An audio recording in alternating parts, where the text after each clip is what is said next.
Oi, gente, eu cheguei. Conforme prometido na semana passada, estamos aqui para concluir a lição cultivando a transparência.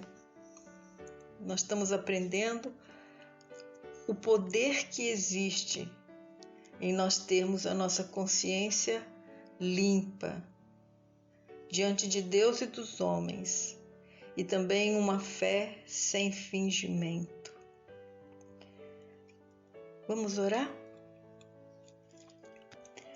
Pai, quero te apresentar nossas vidas, colocando no teu altar, esperando que tu nos receba em Cristo Jesus e que nós possamos ser o sacrifício aceitável, que nós possamos chegar perante ti como um aroma suave, com um bom perfume de Cristo.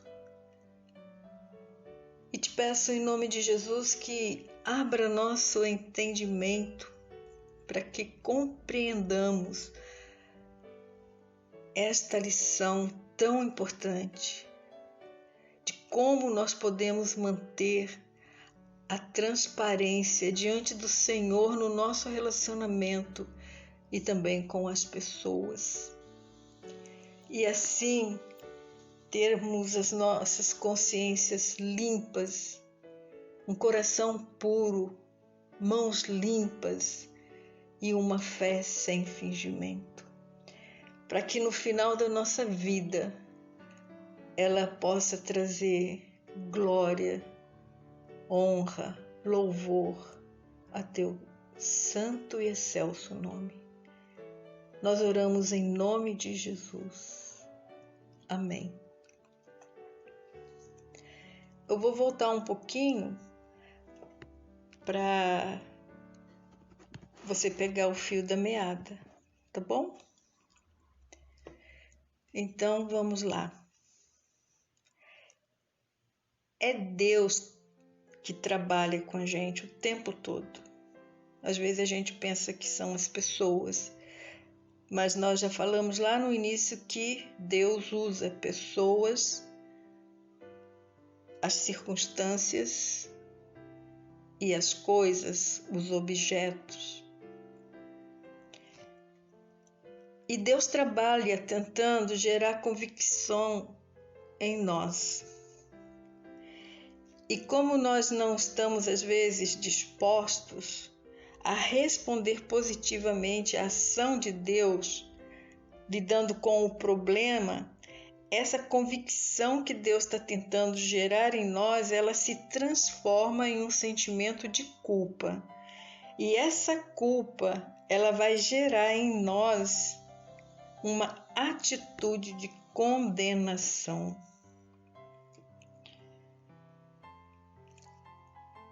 E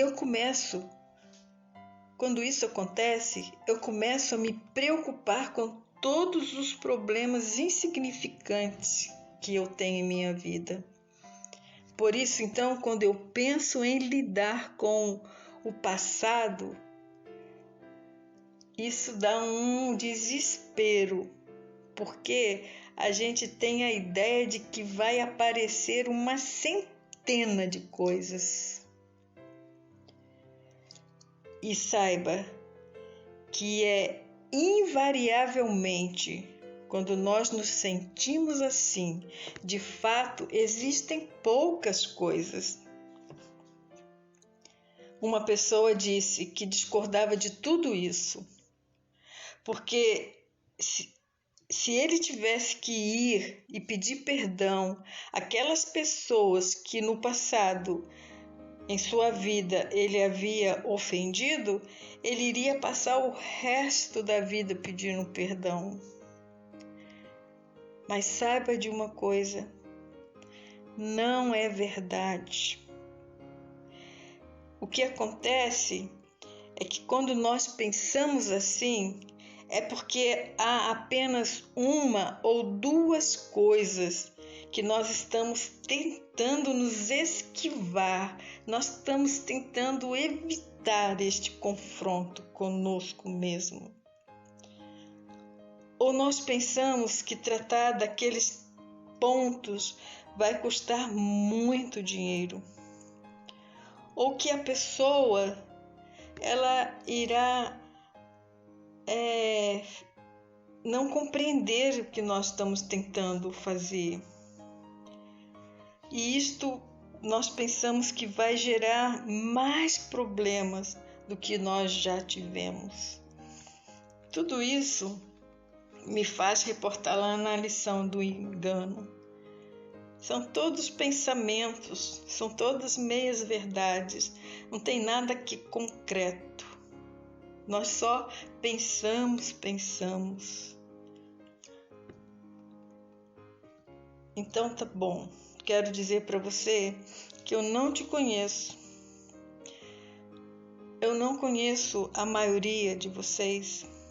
E tem pessoas que no futuro, menos ainda.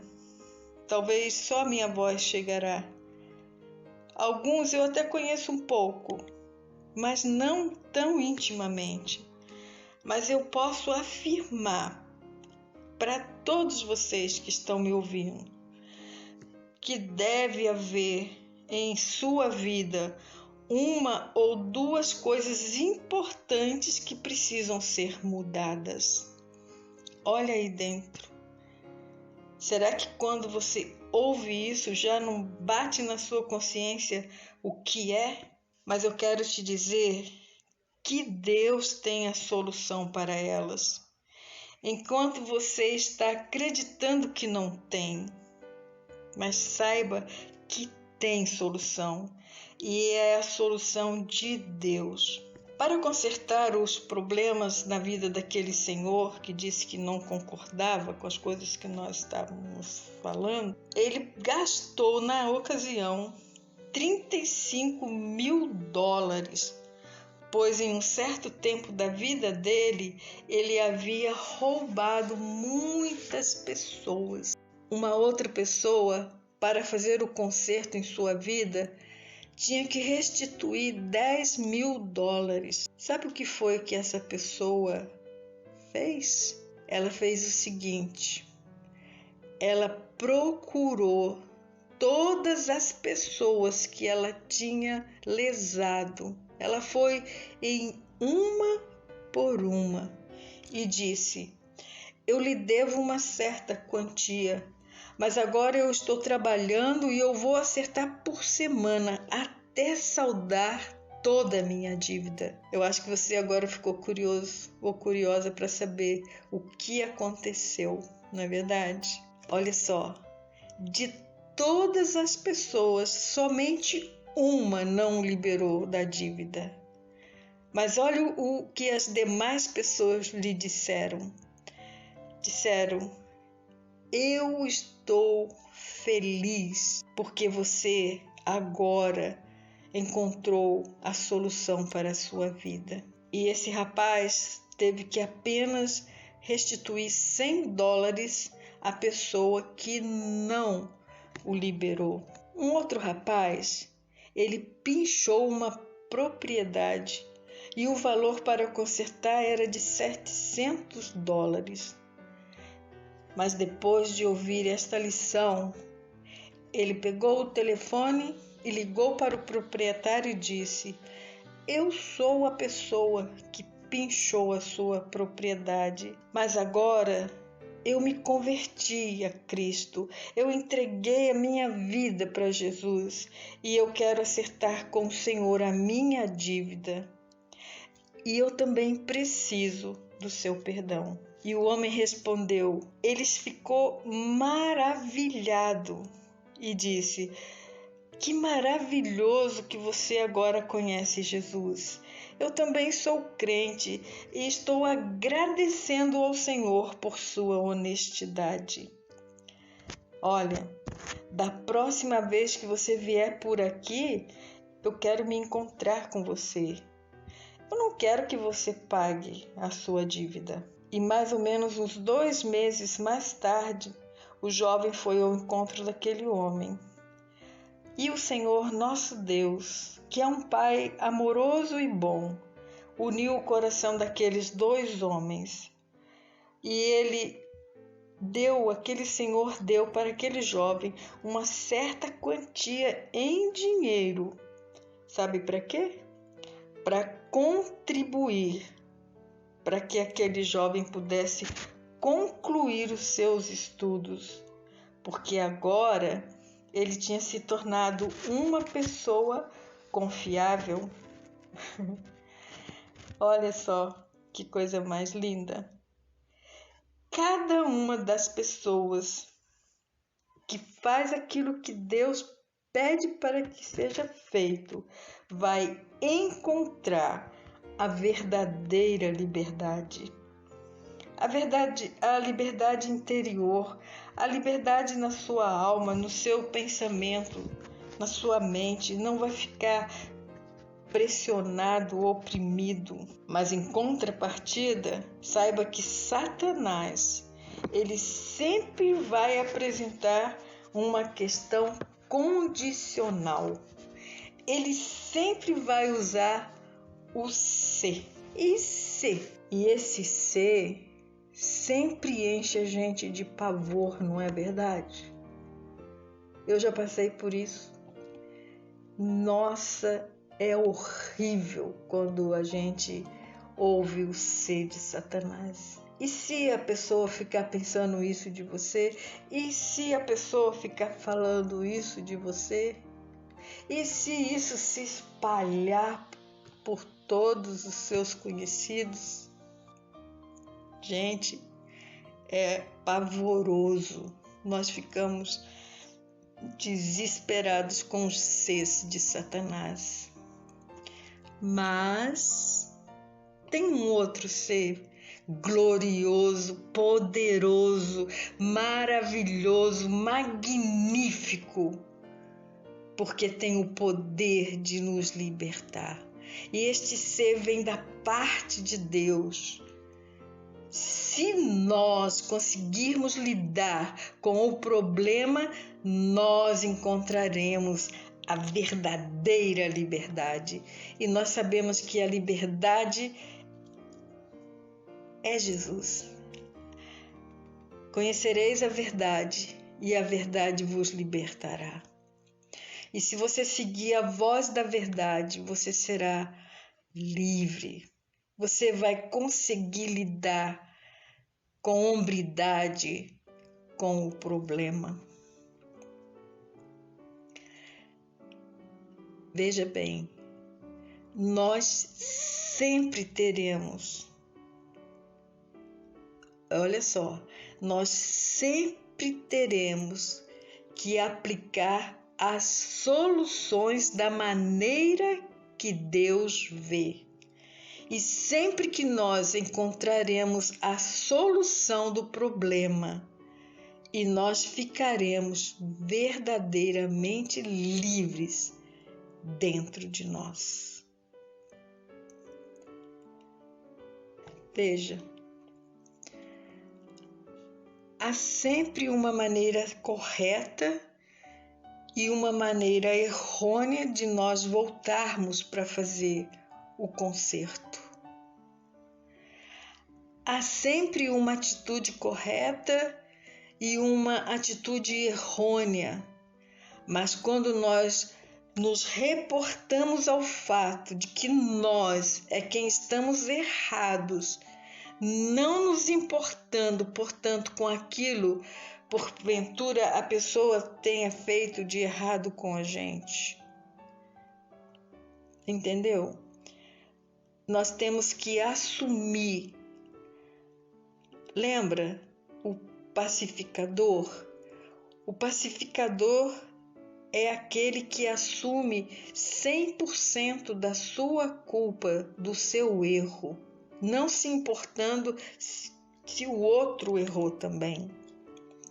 E os pacificadores serão chamados filhos de Deus. Talvez você possa pensar assim: eu apenas errei 2%, o outro errou 98%.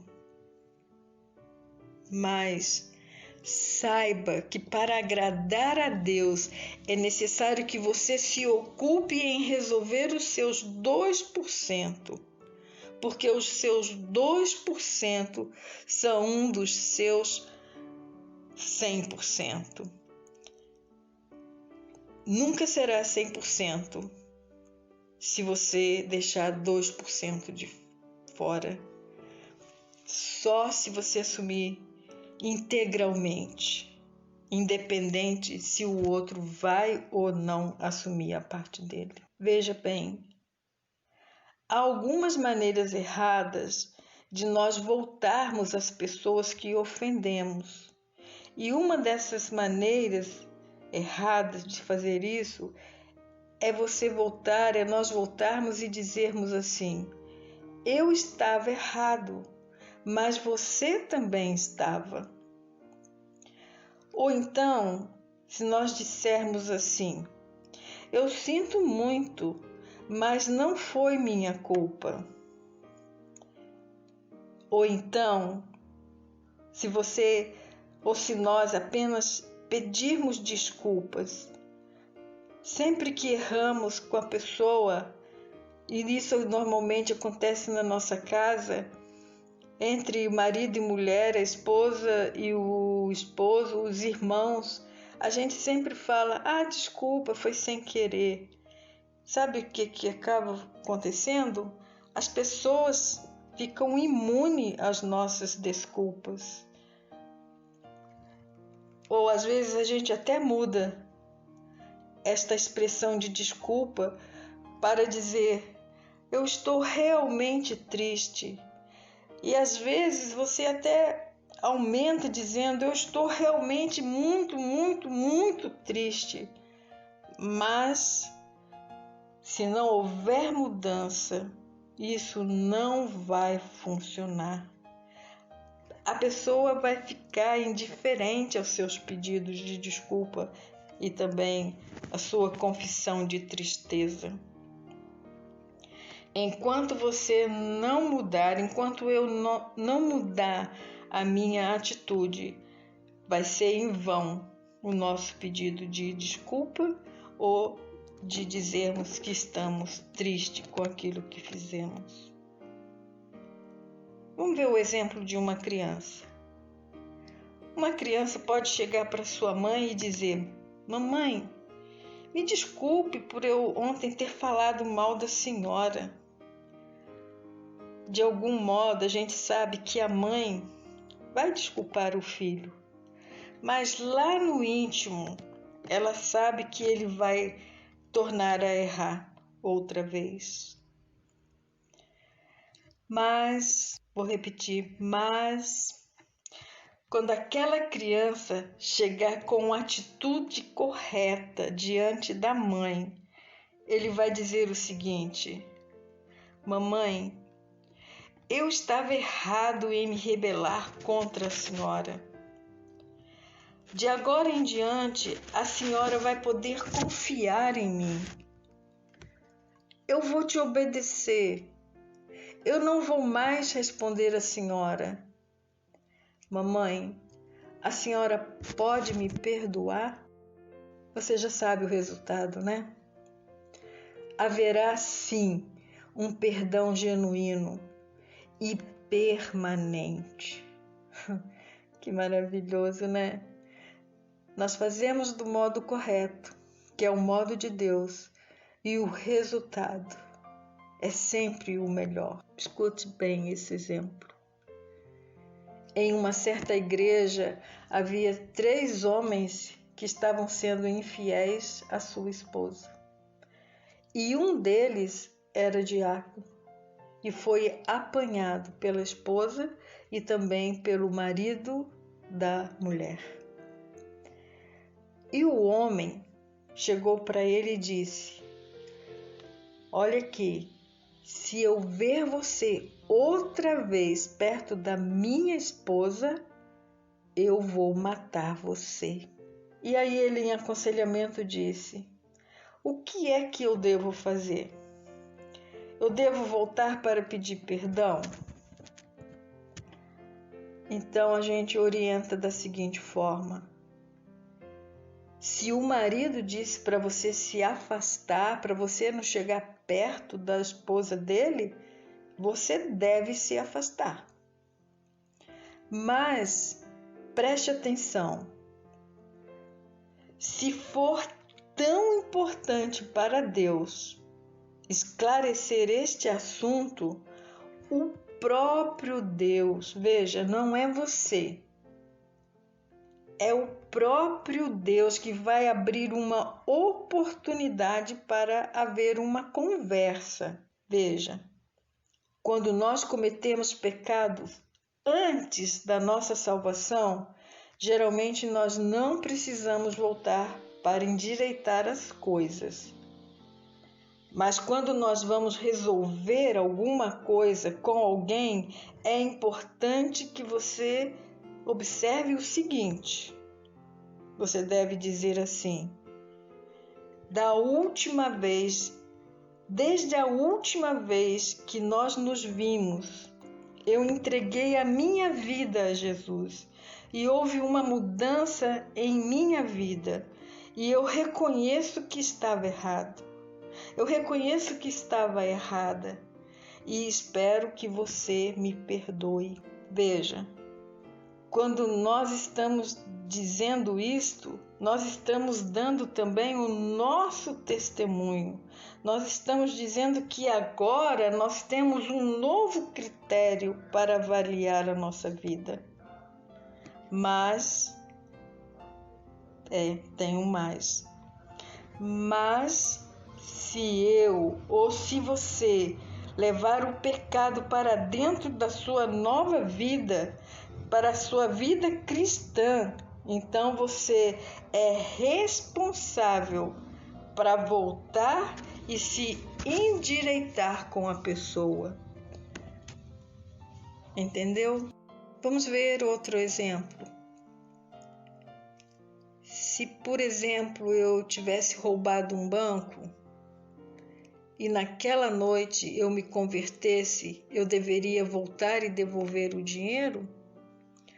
Ou está tudo debaixo do sangue, como as pessoas dizem para mim vulgarmente?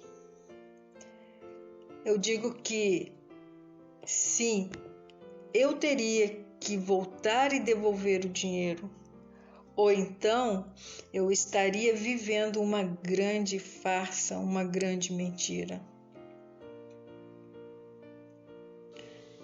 Se eu me converto a Cristo e ainda eu estou nutrindo amargura contra alguém e eu continuo ofendendo aquela pessoa, então, como cristão, eu devo ir até aquela pessoa e lhe pedir o seu perdão. Algumas pessoas têm cometido tantas ações pecaminosas de diversas maneiras que nem se lembra mais das pessoas a quem ofenderam. Saiba que Deus não quer que você volte e procure todas essas pessoas. Mas, sim, Deus tem um mas. Mas se é importante que nós nos endireitemos com uma, ou com duas, ou com algumas pessoas, Ele trará essa pessoa novamente à nossa vida. Ele trará, Ele promoverá o encontro. Nós temos muitos testemunhos. Pessoas se encontraram nos estacionamentos do mercado, pessoas se encontraram no horário de visita no hospital, pessoas se encontraram ao sair do elevador com outras pessoas, no culto, na igreja, muitas pessoas foram se reconciliando. Por quê? Porque Deus trouxe a pessoa no local, colocou frente a frente, porque era importante que se endireitassem como cristãs. Há uma outra maneira errada de se pedir perdão. É dizer: se eu estou errado, por favor, me perdoe. Porque nós estaremos dizendo: Se há alguma coisa errada na minha personalidade, também deve haver alguma coisa errada em você que te impede de conviver com as pessoas. E às vezes a pessoa diz para nós, ou até mesmo nós dizemos para a pessoa: mas eu vou ser firme a respeito disso. Eu vou assumir que talvez seja a minha falta, ainda que eu não esteja plenamente convencido de que seja a minha culpa. Eu quero que você me perdoe se é que você ainda pensa que eu é quem estava errado. Isso fica explícito quando nós usamos a expressão "se eu estou errado, me perdoe". Mas, se a pessoa nos disser assim, se isso acontecer com você, veja bem, seja sábio, responda com inteligência e não emocionalmente, porque quando nós respondemos emocionalmente, nós perdemos a razão. Então respire fundo e diga: está bem, eu estou pronto para perdoar, mas me diga em que é que eu estou errada ou errado. Mas não vá à pessoa enquanto você não estiver plenamente convencido de que está errado. Não voltemos enquanto Deus não tiver quebrantado o nosso coração e nós tenhamos uma atitude sincera de quebrantamento, de arrependimento. Não voltemos enquanto não percebemos o quanto a nossa atitude ofendeu ou magoou a pessoa. Agora, se for um problema moral, não devemos falar dos detalhes, devemos falar apenas o problema básico. Devemos dizer: eu estava errado em falhar, em ser uma pessoa como um cristão ou uma cristã deve ser. Seja qual for a ofensa moral que tenhamos cometido com aquela pessoa, ela saberá de qual ofensa nós estamos nos referindo. Efésios, capítulo 5, verso 12, Paulo nos diz: porque aquilo que eles fazem em oculto, até mencionar é vergonhoso. Então pedimos perdão à pessoa em ter fracassado em servir-lhe de exemplo e esperamos que ela nos perdoe. E se ela não nos perdoar imediatamente, demos um tempo. Aguardemos o tempo dela e depois novamente peça-lhe perdão. E ao ser perdoado, você deve encerrar a conversa. E se a pessoa não perdoar, você pode perguntar: e se ela não perdoar? Saiba que o que importa é que você fez o que Deus queria que você fizesse. Você foi na intenção de querer endireitar e você foi fazer exatamente o que Deus pediu para você fazer. O que nós precisamos reconhecer é que a outra pessoa que não nos perdoou, a balança vai ficar desequilibrada pelo lado dela. Lembra lá do caso do marido? Então, a balança fica desequilibrada, fica desigual, fica mais pesado para o lado da pessoa. E o que é que isso interfere? Qual o resultado disso? Então, a culpa que ela passa a ter vai gerar nela uma atitude de condenação para conosco. Ela vai começar a condenar você para se sentir aliviada. Mas nós poderemos olhar para ela com a consciência limpa. Uma outra coisa, devemos ter muito cuidado ao aconselharmos pessoas que estão cheias de amargura. Por quê? Porque uma pessoa cheia de amargura, ela também tem uma sensibilidade gigantesca. Ela pode se voltar contra você. Mas quando elas forem sinceras, quando elas vencerem a amargura, saiba que elas virão e pedirão conselho. Quando uma pessoa ainda se encontra amargurada, Deus espera que nós tão somente demonstremos amor e não demos conselho.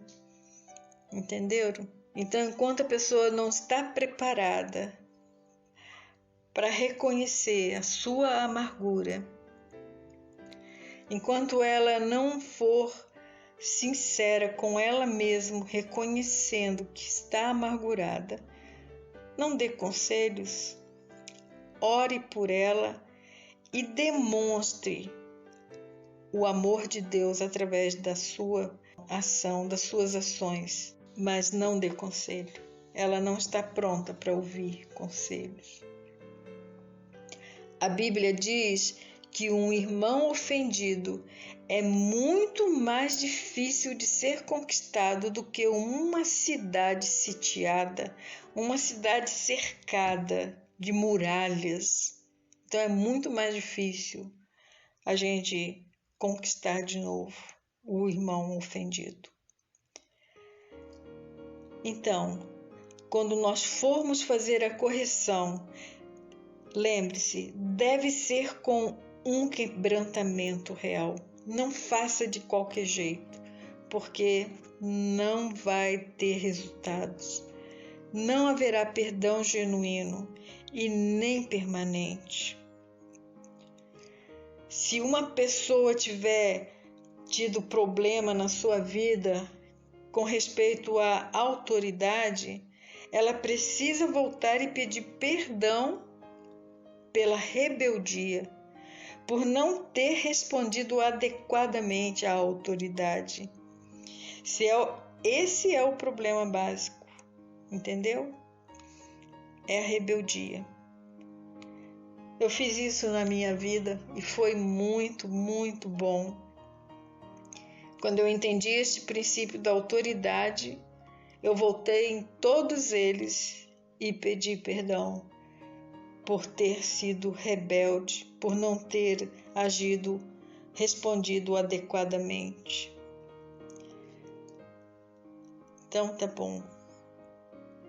Se o homem ou se as mulheres tiverem tido problemas antes de se encontrarem com o seu cônjuge atual, deve orar a Deus e pedir a Deus que lhe dê a oportunidade de fazer a correção com aquelas pessoas que ofenderam no passado. E também pedir a Deus que lhe perdoe. Mas não saia fazendo nada. Espere que Deus prepare o momento adequado. Só assim você terá no seu coração o verdadeiro sentimento de liberdade ao pedir perdão. No livro de Tiago está destacado quão importante é a atitude correta. E Tiago diz o seguinte: sede, pois, humildes diante de Deus, mas resisti ao diabo, e vereis como se afasta de vós. Aproximai-vos de Deus, e Deus chegará perto de vós. Considerai, tendo pecado, necessitais purificar as vossas mãos, e tendo sido desleais, urge uma vez mais purificar o coração. Ao chegar junto de Deus, deveis mostrar o vosso arrependimento, a vossa tristeza e até lágrimas. Seu riso converta-se em pranto e o gozo em tristeza de coração. Tendes em vós sentir um pequenino na presença de Deus. Nós devemos nos sentir pequenos na presença de Deus. Porque antes dele nos levantar novamente, nós devemos nos sentir assim. Tiago 4, 7, 10. Então, um pedido de desculpa que contém orgulho ou um tom de acusação a outra pessoa não vai resultar em verdadeiro perdão e nem um perdão permanente. Espero que a sua vida seja abençoada com essa lição, porque a minha foi e tem sido. E eu tenho procurado seguir cada uma dessas instruções. E vou dizer para você, eu estou feliz. Eu estou me sentindo muito em paz, com uma paz que excede todo o entendimento na minha mente e também no meu coração. Vamos encurvar as nossas cabeças? Antes que volteis a corrigir qualquer coisa, eu quero te encorajar a ouvir novamente esta lição, a parte 1 e esta parte que você está ouvindo. E observa o maravilhoso caminho que Deus tem para nos libertar. Mas lembra que é importante você fazer a lista daquilo que Deus quer que você assuma a responsabilidade para tratar e também quer que você faça a mudança, que você endireite-se. E pela graça de Deus você consiga corrigir todas as coisas. Nós precisamos de uma consciência limpa e de uma fé sem fingimento.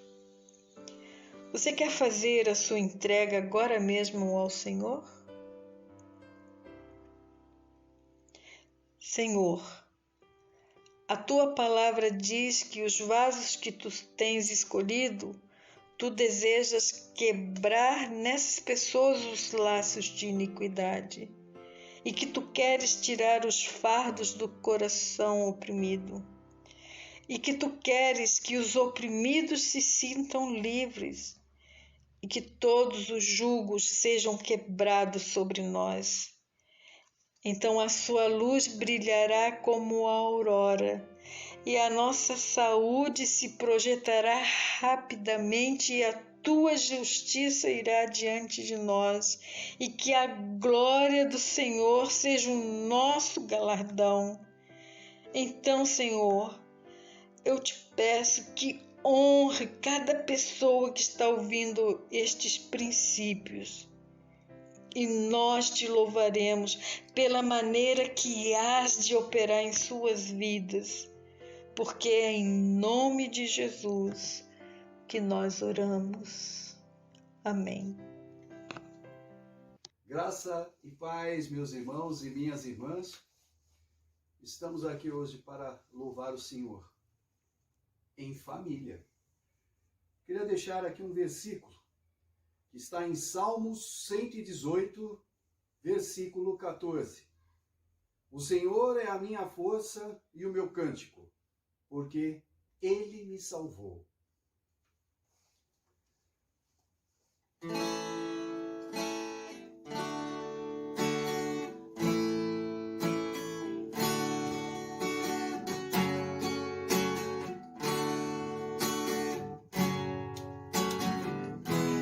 Salvador, não importa onde eu vá, comigo Ele está, pra me guardar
está.